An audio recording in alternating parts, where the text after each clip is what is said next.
Este programa contiene imágenes que pueden herir la sensibilidad del espectador.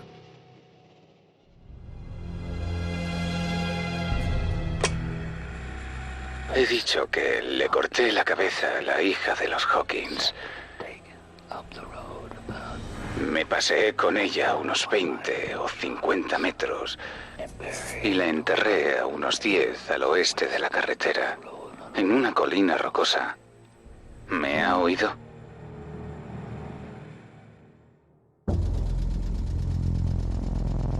Un asesino de mujeres perverso. Sin corazón ni piedad. Y me dijo muy despacio: ¿Sabes una cosa? ¿Qué? Voy a matarte. ¡No! ¡No! ¿Qué se esconde en la perturbada mente de un despiadado asesino en serie? Por alguna razón, su mente no concebía el sexo sin la violencia y le resultaba muy difícil separarlos. Porque está sediento de poder, de control y de sangre. Los hechos son escalofriantes y sus actos inhumanos. Bundy era un sádico sexual. Reconoció haber arrancado una docena de cabezas. Ha servido de inspiración para personajes como Buffalo Bill en El silencio de los corderos. Esta es la historia de Ted Bundy, asesino en serie. Un viernes de 1974, en Seattle, los estudiantes de la Universidad de Washington caminan por su inmenso campus. Van y vienen de clases. Hacen planes para el fin de semana. Como cualquier otro viernes, nadie se imagina que hoy cambiará todo. Que hoy se desatará una oleada de asesinatos que horrorizará a toda Norteamérica para siempre.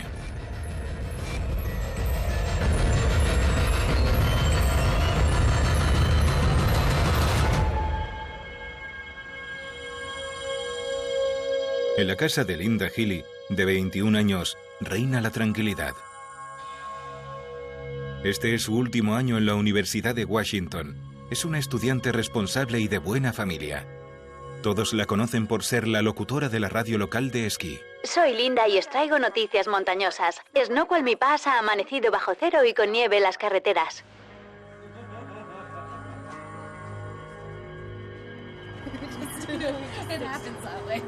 Por la noche, no muy tarde, sale de un bar junto a sus compañeras de piso y regresan juntas a su casa.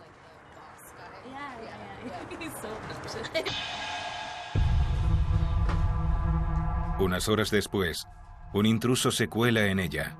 Entra en su habitación y...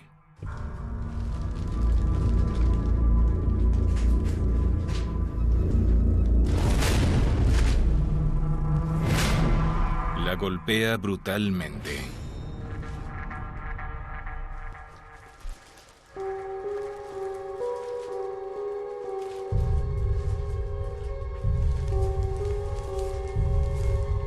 Antes de marcharse rehace la cama bañada en sangre. Cuelga su pijama en el armario. Y rapta a Linda Healy. Yo escuchaba las noticias de esquí. Todos mis amigos lo hacían. Cuando Linda se esfumó, cuando no escuchamos su voz en la radio el día de su desaparición, todos nos extrañamos. Kathleen McChesney es una joven agente de policía del condado de King. Y no sabe que muy pronto trabajará en un equipo de investigación para localizar a uno de los asesinos en serie más famosos de la historia. En la habitación de Linda hallamos su ropa y su cama manchadas de sangre. Y todo apuntaba a que le había sucedido algo terrible, que alguien la había lastimado. No teníamos pruebas físicas ni testigos como para afirmarlo, pero estaba claro que había desaparecido. Faltaban algunas de sus prendas. Estaba en algún lugar turbio, pero nadie sabía dónde. Y bueno, quien trabaja investigando crímenes intuye que la posibilidad de estar ante un homicidio es muy alta. Ninguno de nosotros se atrevía a decirlo porque no queríamos arrebatarle a su familia la esperanza de que siguiera viva. La policía abre una investigación e interroga a sus exnovios. a sus compañeros de clase, a personas que veía a diario o que pudieron haberla visto aquella noche. Y nadie sabe nada. Es un callejón sin salida. Su misteriosa desaparición se propaga por toda Seattle y llega hasta los oídos de Liz Klopfer, una madre divorciada de 30 años que trabaja en la secretaría de la Facultad de Medicina de la Universidad de Washington. Buenos días, Liz. Buenos días. ¿Cómo estás? Y tiene una pareja que le garantiza su protección. ¿Quieres una tostada? Sí, tengo hambre. Se conocieron hace 4 años en un bar del barrio. Gracias. Un vecino suyo, un estudiante de Derecho muy atractivo y carismático, le había robado el corazón. Se llama Ted Bundy. Ted le daba mucho amor. Se comportaba genial con ella y también con su hija. En cierto modo, la trataba como a una reina. No solo estaba loca por él, le encantaba. Era gracioso y se llevaban de maravilla. Se portaba estupendamente con su hija, fruto de su anterior matrimonio. Estaba ganándose un lugar en su vida y eso le hacía muy feliz. Incluso ayudaba a Ted a pagarse su carrera de abogado. Sentía que iban a estar juntos para siempre. Aunque parezca ser fiable y tranquilo, Ted le oculta sus facetas más misteriosas y su pasado. Viven juntos, pero él insiste en conservar su apartamento. También coge el coche por la madrugada y se ausenta durante un tiempo. Liz sospecha que está viéndose con alguien. Y ella creía que era culpa suya. Pensaba que quizás no la veía atractiva y que se marchaba a otra parte en busca de placer. Pero Ted no está quedando con otras mujeres. Las está secuestrando y asesinando.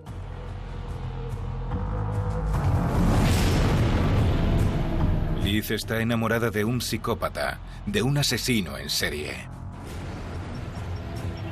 No tenía ni la más remota idea de que usaba y mataba mujeres para aplacar su apetito sexual. Por alguna razón, su mente no concebía el sexo sin la violencia y le resultaba muy difícil separarlos.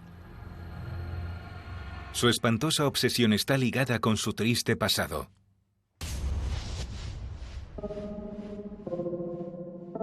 En 1946, nace el desafortunado Theodore Robert Cowell. Su madre, soltera y adolescente, dio a luz en el refugio para madres solteras de Elizabeth Land, en Burlington, una ciudad de Vermont. Su madre se lo llevó a casa de sus padres para que viviera con ellos y, como antes era muy vergonzoso ser madre soltera, todos fingieron que Ted era el hijo de sus abuelos. Más tarde, cuando tiene 5 años, su madre se lo lleva a Washington y se casa con Johnny Bundy, quien está encantado de adoptar a Ted y darle su apellido. Sin embargo, Ted, que viene de un pasado confuso y vacío, nunca lo reconoce como padre. Ni siquiera se identifica con sus raíces de clase obrera. Y esta ilegitimidad le perseguirá de por vida. Conforme crecía, la vergüenza lo iba traumatizando. Este sentimiento debe haberlo manifestado en algún lugar y de alguna forma, bajo mi punto de vista, era uno de los causantes de su locura. Y su perturbación está emergiendo. A unos 100 kilómetros de Seattle, en la Universidad Estatal de Evergreen, Donna Manson va a quedar con sus amigos para ir a un concierto de jazz en su campus. Como llega tarde, decide tomar un atajo, pero desaparece. Aunque la policía investiga lo sucedido, no parece que sea nada serio. Donna, como otros muchos estudiantes, solía hacer autostop sin pensárselo 2 veces y sin decírselo a nadie. La Universidad Estatal de Evergreen era muy conocida por ser demasiado liberal y despreocupada en cuanto a imponer reglas. La gente iba y venía cuando le daba la gana. Es decir, la ausencia de Donna era sospechosa, pero también podría haber sido una de esas chicas independientes que hacían un paréntesis en sus estudios para irse con alguien. Por aquel entonces, a nadie le daba miedo subirse al coche de un desconocido. Era una época muy diferente en comparación con la actual. Los casos de Linda Healy y Donna Manson no parecen estar relacionados. Hasta que en abril desaparece Susan Rancourt, de 18 años, en la Universidad Central de Washington. A unos 300 kilómetros, en mayo, le ocurre lo mismo a Kathy Parks, de 22 años, en la Universidad de Oregón. Unas semanas después, en Seattle, se pierde el rastro de Brenda Ball, de 22 años, en un bar cerca de la Universidad de Washington. Durante 6 meses se ha estado repitiendo el mismo escalofriante patrón. Muchas adolescentes están desapareciendo en las ciudades universitarias del noroeste del Pacífico. Todas son guapas, inteligentes y de pelo largo con raya en el medio. Las víctimas compartían varias similitudes, como por ejemplo su edad y su sexo. Todas eran sociables y extravertidas. Participaban mucho en la comunidad universitaria, estudiaban, trabajaban, frecuentaban los bares, tenían amigas. Hay que reparar en detalles como estos a la hora de resolver un caso como este. De hecho, llegamos hasta el punto de plantearnos si había aún más coincidencias que las vincularan. Por ejemplo, ¿iban a la misma clase? ¿A la misma iglesia? ¿Tenían los mismos tipos de amistades? Toda esta información era importantísima para la investigación. De igual forma, no descubrimos más conexiones entre ellas. Además, como no hay indicios de violencia, parece que todas se han esfumado voluntariamente con su secuestrador. Y esto para los investigadores no tiene sentido. Agente Kaplan, ¿en qué puedo ayudarle? Hasta que una mujer les comunica que un hombre extraño y con muletas se le había acercado para pedirle ayuda. Hola, ¿me echas una mano con estos libros? Solo hasta mi coche, está a la vuelta de la esquina. Parece que el autor de las desapariciones se aprovecha de su instinto maternal. Y ellas no pueden evitar ayudarlo. Hacerse el desvalido era su trampa. Ted sabía que las mujeres caerían en ella como moscas, porque cualquiera estaría encantada de echarle una mano. Y por desgracia eso fue lo que sucedió. Estaba seguro de que si hacía bien su papel, conseguiría secuestrarla sin problemas. Y no se equivocaba. Ya tiene a su próxima víctima en el punto de mira. Todo comenzó en Washington, en la casa donde me crié. Viví durante mucho tiempo rodeado de discusiones y comportamientos que siempre acababan en agresiones, allí en Washington. ¿Qué puede impulsar a un hombre a comenzar a raptar chicas una tras otra?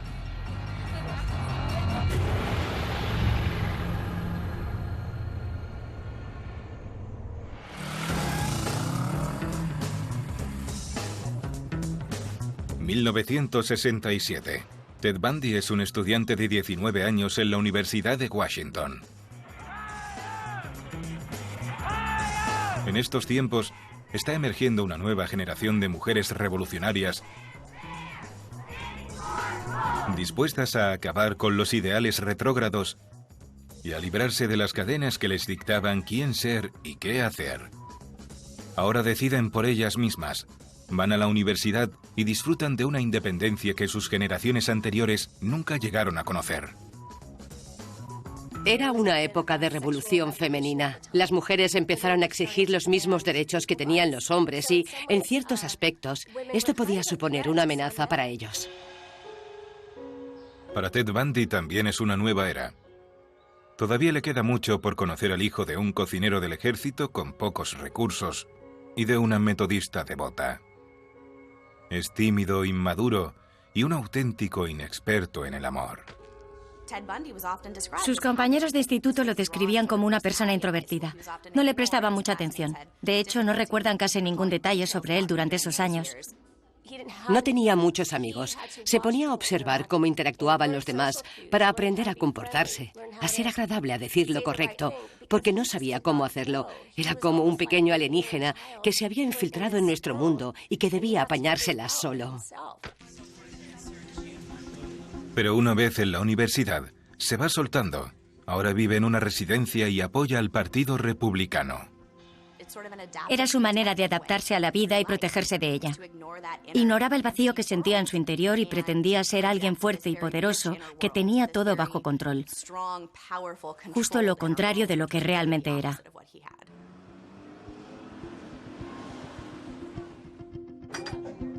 Hace algunos trabajillos y ahorra lo suficiente como para comprarse un Volkswagen Escarabajo de 1958. Lo coge para frecuentar una estación de esquí cercana, donde destaca por sus habilidades y su buen físico. Ahí conoce al amor de su vida, Diane Edwards. Diane es una joven alta y preciosa con el pelo largo hasta los hombros. Anteriormente ha trabajado de modelo. Viene de una familia acaudalada y es dueña de un lujoso Ford Mustang. Estudia en la Universidad de Washington y atrae las miradas de todos. Es inteligente, buena, alegre e independiente. La encarnación de la mujer moderna. Intimidaba un poco a Ted, o al menos eso era lo que él le decía. Su familia era muy elegante y adinerada y estaba llena de intelectuales, muy diferente de la familia obrera y sencilla que conocía Ted. Están en la flor de su vida. Ted piensa que su relación con Diane va en serio. Pero para ella no es nada más que un ligue. Cuando se haya graduado, se mudará a San Francisco, donde conocerá al hombre con quien querrá pasar el resto de su vida. Y tiene muy claro que no será Ted. Diane, su primera novia, le advirtió que su ego era bastante frágil y bajo mi punto de vista, sus palabras lo marcaron mucho y para siempre. Lo interpretó como si no tuviera suficiente carácter y quería hacer algo para solucionarlo. De ahí que Ted quisiera combatir sus carencias y su forma de ser y necesitara imponer su control, especialmente sobre las mujeres, porque Diane se lo arrebató al cortar con él y al recalcarle su fragilidad. Por desgracia, el mejor método que encontró para recuperar todo ese control fue asesinarlas. Al llegar la primavera, Diane corta con Ted, principalmente porque lo ve demasiado débil. En vez de defenderse, Ted reconoce que tiene razón. Ella quiere a alguien más ambicioso, más masculino. Un hombre que lleve las riendas en una relación. Es posible que su ideal de pareja perfecta la estuviera perturbando demasiado y que, independientemente de si Ted podía serlo o no, ya no lo veía como antes. Por eso puso punto final a su relación y Ted quedó destrozado. En situaciones como esta, algo estalla dentro de ti. Muchas veces la única manera de superarlo y de reforzar tu ego es ignorarlo todo y empezar de cero siendo alguien nuevo. Cuando dejaron de salir juntos, Ted liberó al monstruo que llevaba encadenado en su interior. Su máscara de persona normal y cuerda ya no era una estrategia para atraer y enamorar mujeres, más bien era su arma. Si es lo que Diane quiere, Ted le demostrará todo el control que posee.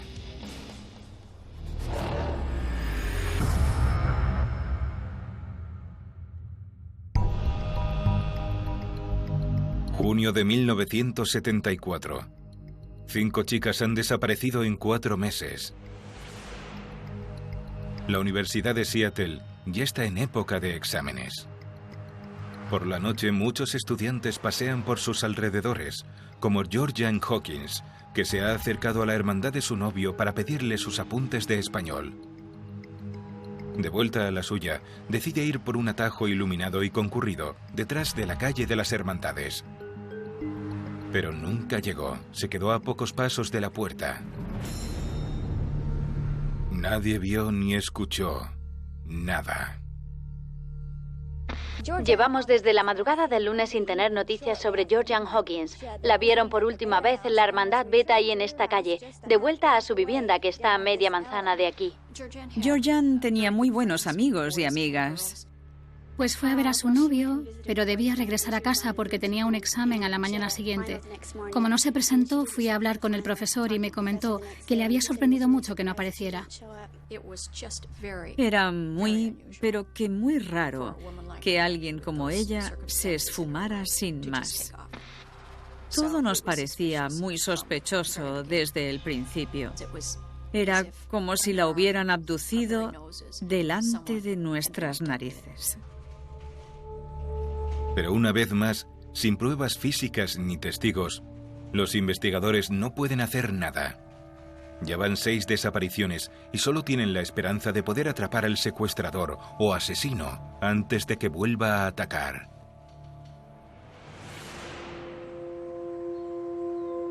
Al otro lado de la ciudad, la novia de Ted, Liz Klopfer, conoce el tema de las desapariciones. Pero ni ella ni sus conocidos y amigos en común sospechan de él. Enterarte de que el hombre con quien compartes tu tiempo, tu vida y al que amas tantísimo es capaz de cometer estos crímenes brutales e inhumanos es demasiado fuerte. No quieres creértelo. Después de mantener durante tanto tiempo una relación íntima y amorosa con esa persona, te contradices y piensas: he invertido mi tiempo, mi energía y mi amor en alguien que en realidad no conozco. No me cabe en la cabeza. Es imposible que sea así.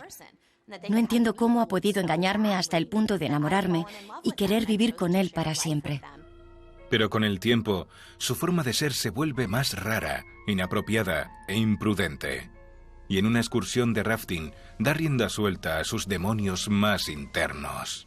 Hicieron una pausa para comer y Ted empezó como a encerrarse en sí mismo.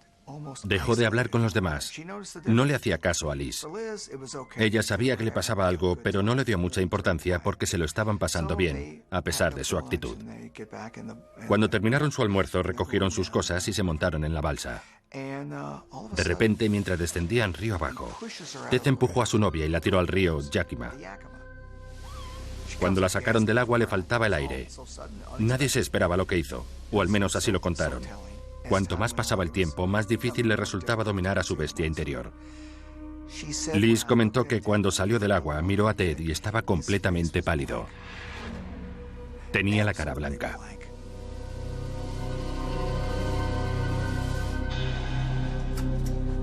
Además, los objetos que Liz ha estado hallando en el apartamento de Ted eran de lo más extraños. Muletas y vendas de yeso.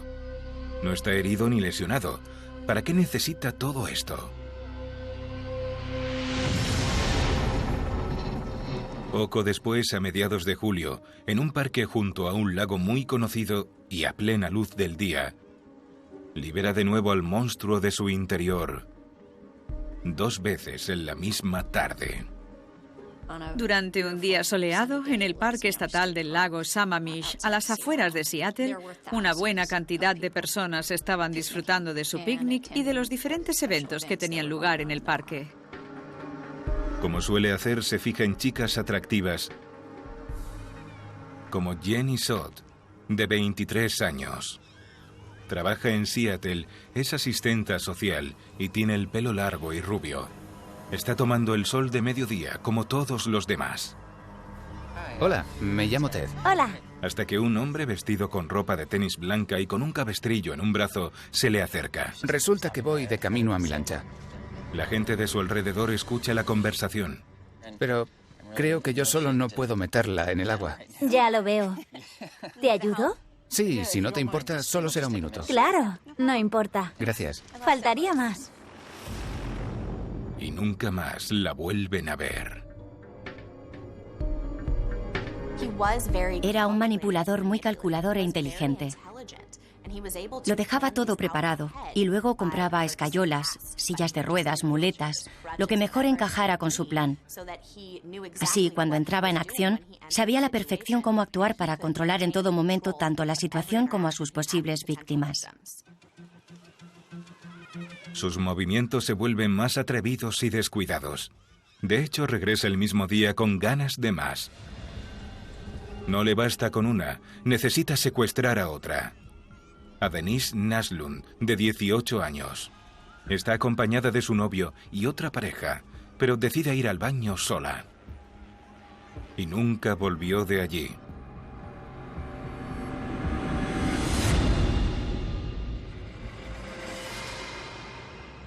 Esa misma noche, Ted lleva a su novia Liz a cenar a una nueva hamburguesería. Ahora mismo mataría por una hamburguesa.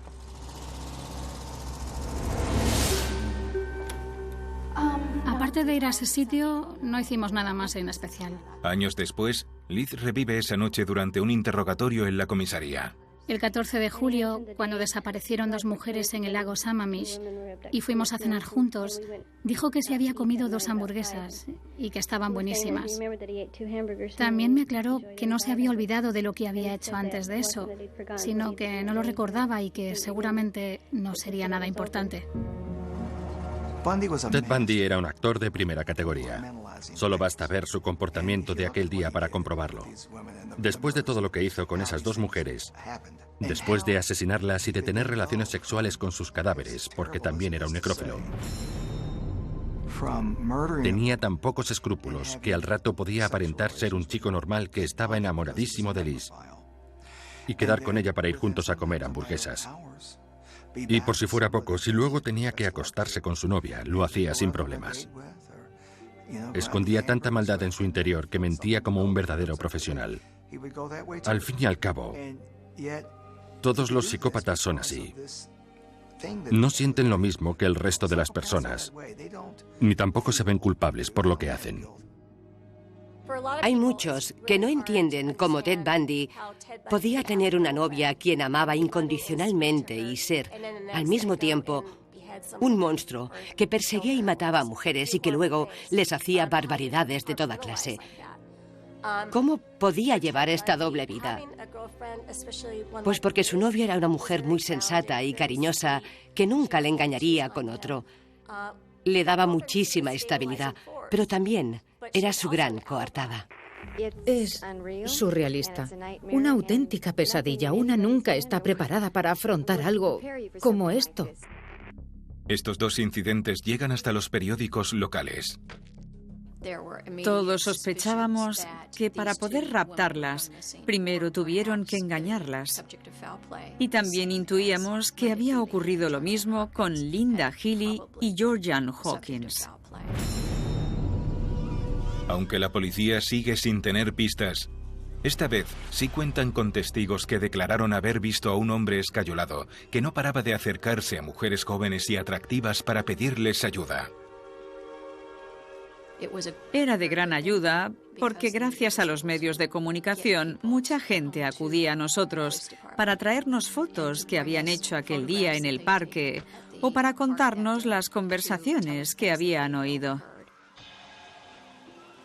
Y una testigo que se encontraba cerca asegura que escuchó algo importante. Era un día tan crucial que alguien escuchó a otro decir... ¿Cómo te llamas? Ted. Podría haber dicho Fred o incluso Ned, pero dijo Ted. Los investigadores ya tienen un nombre, un dato muy valioso, pero el asesino todavía les lleva mucha ventaja. Está a punto de sembrar el terror entre una gran cantidad de chicas desprevenidas.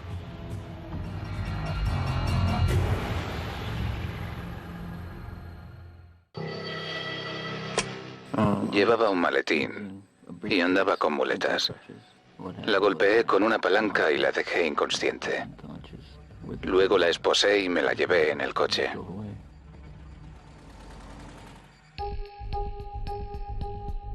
Como el número de mujeres desaparecidas en Seattle no para de aumentar, la policía crea una unidad de investigación. Kathy McChesney era una investigadora joven y prometedora. Me parece que ella veía algunas cosas un poco diferentes respecto a otros hombres, a otros agentes con los que trabajaba. Yo era la única mujer del grupo Era agente como el resto de mis compañeros y nunca me sentí inferior a ellos. De hecho, creía que aportaba mucho a la investigación por mi modo de interrogar a los testigos, en especial a las mujeres. Cuanto más indaga la policía del condado de King, más claras son las similitudes entre las víctimas. Todas rondan los 20 años, tienen buen físico y son extrovertidas. Y la agente McChesney se percata de que se parece mucho a ellas. Algunas de mis amigas estaban un poco asustadas porque todas teníamos la misma edad que las desaparecidas y éramos igual de abiertas que ellas. Era normal que se empezara a pensar, si esto ya les ha ocurrido a ellas, también podría ocurrirme a mí.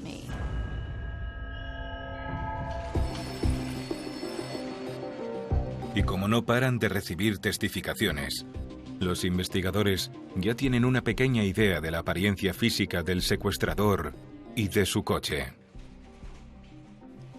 Más de un testigo aseguró haber visto un Volkswagen Escarabajo de color marrón o beige. Estas fueron las primeras pistas reales que conseguimos. Una vez que las publicamos junto con el retrato que teníamos, nos comenzó a llegar mucha información por parte de los ciudadanos. Mientras tanto, Liz y Ted siguen juntos, pero su relación se ha vuelto más inestable.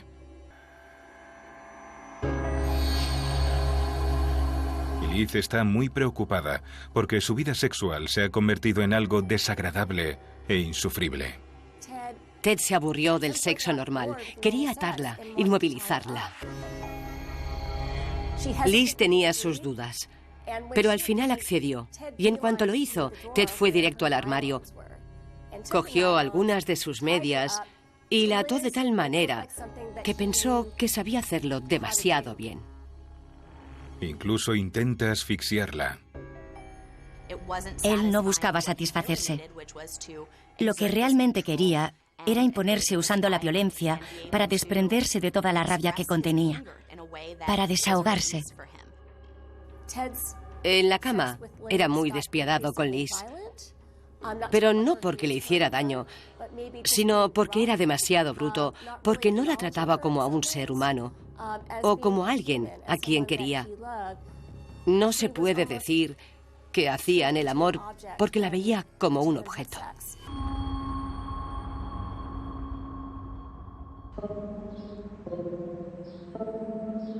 Además, aparece otro problema.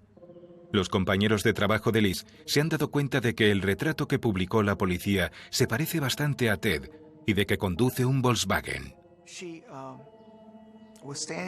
Un día por la mañana, mientras trabajaba, se le acercó un amigo suyo con el boceto en la mano.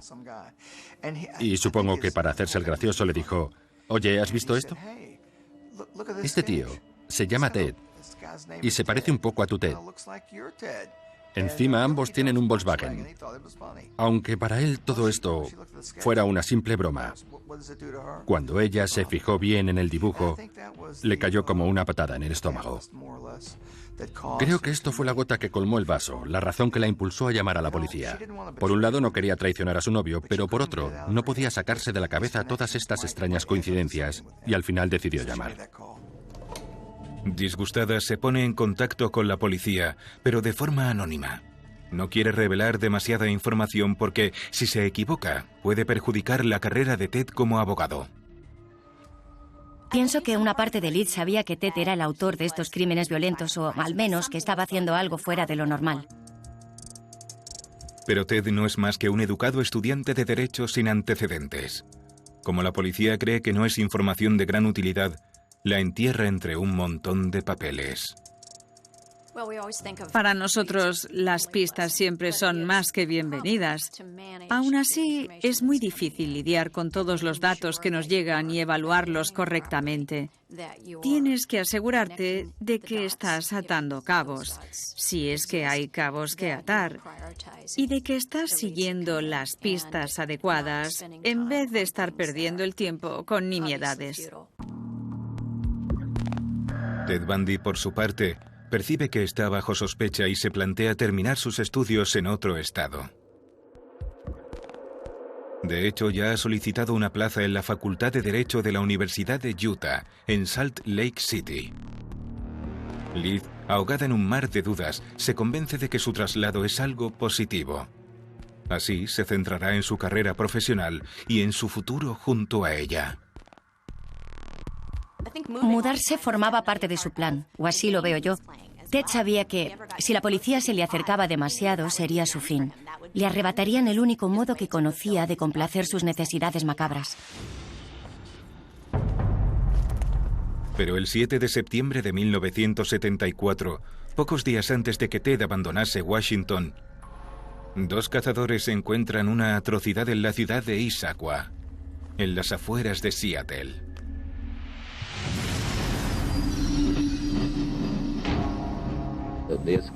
Os voy a contar lo que había en Issaquah. Los restos de 3 personas. Solo pudieron identificar a 2 de ellas porque no quedaba casi nada de la tercera. Bundy se preocupó de esconder los cuerpos tan bien que no se imaginaba que los encontrarían. A saber qué hicieron los bichos y los animalillos del bosque con esos cadáveres.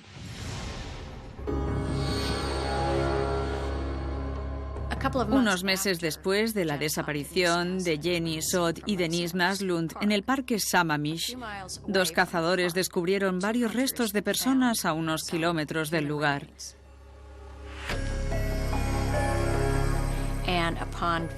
Una vez que los examinaron, se declaró que había, como mínimo, 3 cuerpos, y 2 de ellos eran el de Jenny Sod y Denise Naslund.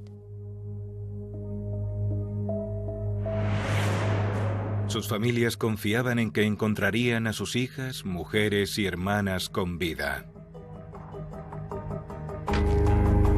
Pero esta desgarradora noticia lo cambia todo. Lo único que queda de Jenny Sod, Denise Naslund y la tercera mujer son algunos de sus huesos. La policía peina toda la zona, pero no encuentra ninguna prueba relacionada con el responsable.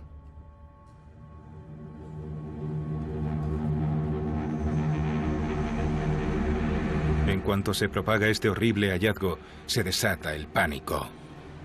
Estas jóvenes habían desaparecido, las habían secuestrado y luego las habían matado.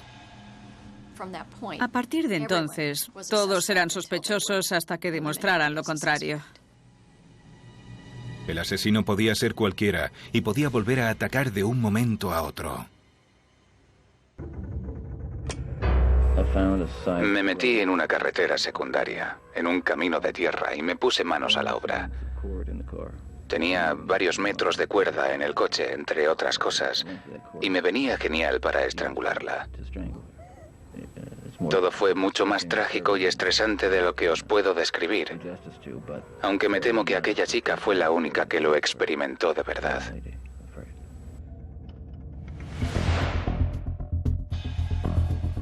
En Washington, los agentes del condado de King, Bob Keppel y Kathleen McChesney, disponen de una nueva forma de gestionar todas las pistas que poseen. Ya cuentan con 2.500 sospechosos y 1.000 Volkswagen. Puede resultar muy difícil de creer, pero no teníamos ni portátiles ni ordenadores por aquel entonces.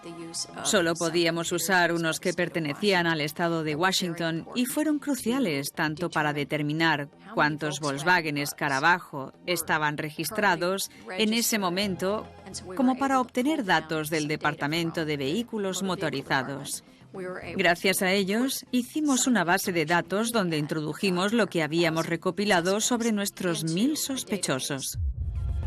Esa base de datos contiene todo tipo de información, como los amigos y compañeros de las víctimas, sus acosadores sexuales y todos los TED que poseen un Volkswagen.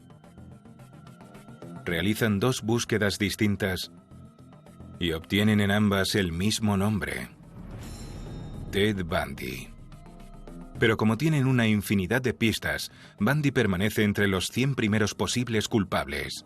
Contábamos con un nombre, Ted, lo cual nos daba cierta ventaja. Pero no podíamos valernos solo de eso, porque podía ser un nombre inventado o podían haberlo escuchado mal. La policía desconoce que el asesino se encuentra a más de 1000 kilómetros de distancia, en Salt Lake City. Ahora Ted Bundy estudia Derecho en otra universidad. Sin embargo, no se centra en la carrera y descuida su formación. Al principio, solo asiste a clase 2 o 3 días. Necesita deleitarse con sus oscuras fantasías. Si son impulsos que no pueden controlar, los asesinos en serie no paran de actuar. En su interior albergaba algo perverso. La mayoría de las personas que experimentan algo así intentan pararse los pies para evitar que vaya más. Se esfuerzan por ser buenos y luchan por no hacer realidad sus sueños descabellados.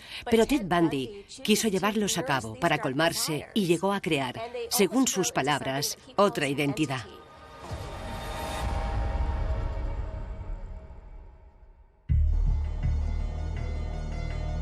Ahora esta entidad acecha a una nueva presa en la periferia de Salt Lake City. Lleva un tiempo merodeando por este vecindario en busca de una víctima. Y ya ha encontrado justo lo que buscaba. Ted Bundy elegía muchachas que le recordaban a su primera novia, Diane. Es decir, chicas que fueran guapas y mostraran seguridad en sí mismas. Él no quería la primera que viera pasar, sino más bien a alguien con quien calmar sus necesidades. Aunque Diane le rompiera el corazón, en mi opinión, Ted iba detrás de las mujeres que se parecieran a ella porque nunca tuvo la oportunidad de expresarle el daño que le había hecho y la rabia que sentía. Por eso procuraba que sus víctimas se asemejaran a ella. Si tenían, por ejemplo, el pelo oscuro y le caía hasta los hombros, le resultaba más fácil volcar su ira e imponer su control sobre ellas. Una noche, Nancy Wilcox, una joven de 17 años, atractiva y de pelo largo, decide acercarse, sola y vulnerable, a una tienda de su zona. Y nunca más vuelve a casa.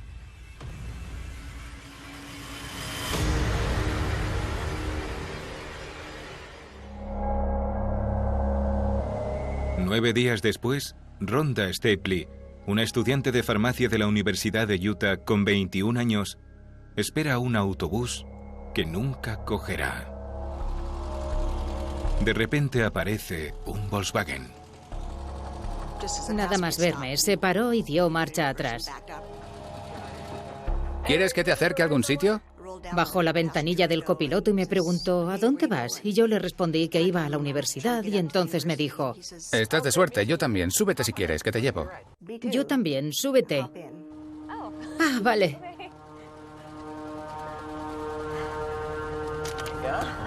Muchas gracias. De nada, es un placer. ¿Dónde estudias? Pues en la Facultad de Derecho. Yo en la de farmacia.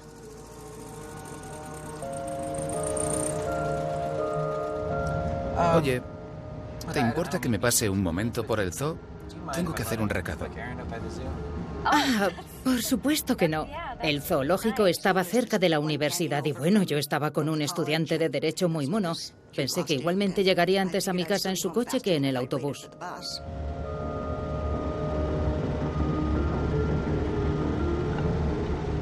Te lo acabas de pasar, ¿no? A partir de entonces, la situación se volvió bastante tensa. Dejó de hablarme, solo conducía y sujetaba con firmeza el volante. Me imaginé que estaba buscando algún sitio para enrollarse conmigo.